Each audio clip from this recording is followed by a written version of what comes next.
ఇప్పుడు బీజేపీ మతతత్వ పార్టీయా లేకుంటే సెక్యులర్ పార్టీయా గురువుగారు? నేను అన్నాను, ఈ భారతీయ ఫస్ట్ అన్నాను, భారతీయుడు అంటే ఏంటిది? భవ్యమైనటువంటి రమ్యమైనటువంటి తత్పరత.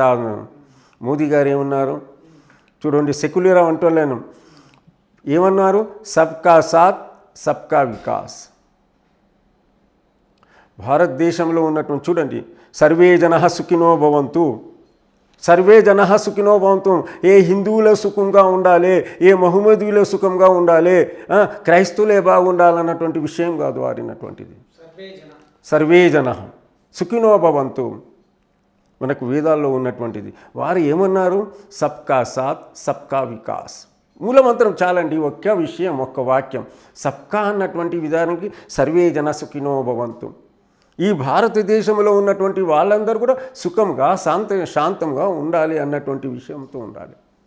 కేవలం ఒకే ఒకరు బాగుండాలి, ఒకే ఒకరు ఇలా ఉండాలి అన్నటువంటి కాదు.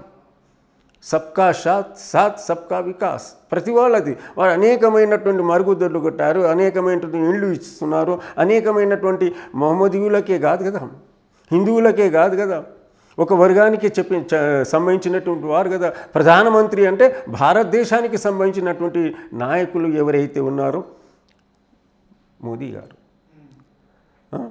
గౌరవనీయులైనటువంటి ప్రధానమంత్రి గారు ఉన్నారు. ఇంతవరకు కూడా అలాంటి ప్రధానమంత్రి లేరు. ఎందువలన లేరు?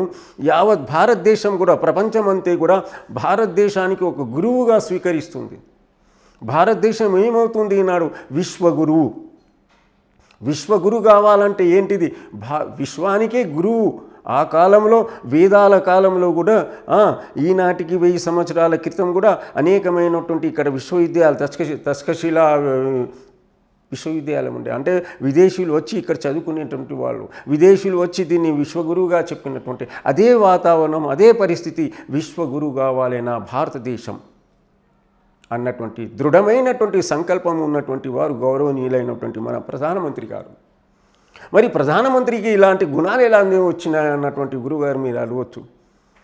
చిన్ననాటి నేను చెప్పాను ఇంతకుముందు, చిన్ననాటి నుంచి వారికి పోసినటువంటి ఉగ్గుపాలతో పోసినటువంటి ఏదైతే మెధస్సులో ఉందో అది వారికి, వారు చిన్ననాటి నుంచే 5 ఏళ్ల పిల్లవాడు నుంచి బొంబాయిలో ఒక వేద పాఠశాల, పరమపూజ్య బ్రహ్మశ్రీ పాండురంగ శాస్త్రి ఆఠవాలే గారు స్వాధ్యాయ కార్యక్రమం నడుపుతుంటున్నారు. అంటే చిన్నపిల్లల నుంచి ఉదయం లేచినప్పటి నుంచి సాయంత్రం వరకు ఎలాంటి శ్లోకాలు చెప్పాలి. ఉదయం లేచినప్పుడు ఏం చెప్పాలి? కరాగ్రే వసతే లక్ష్మీ, కరములే సరస్వతి, కరమధ్యేతు గోవింద, ప్రభాతే కరదర్శనం. అహం వైశ్వానరో భూత్వా ప్రాణినాం దేహమాశ్రిత, ప్రాణాపాన సమాయుక్త పచన్మన్యం చతుదిరం.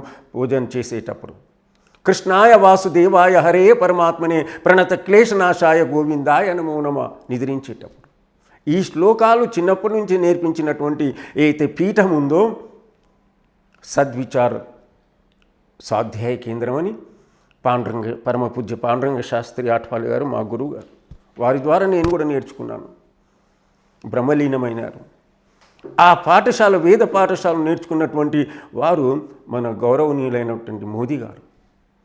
కావున వారి యొక్క మనస్తత్వం ఏంటి అంటే, ఈ యొక్క ఆర్ఎస్ఎస్లో కానివ్వండి, సమాజం పైన కానివ్వండి, నా దేశం కోసం, నా సమాజం కోసం ఏమవుతున్నటువంటి విషయాలను నేర్చుకున్నటువంటి వారు గౌరవనీయులైనటువంటి మోదీ గారు, ప్రధానమంత్రి గారు.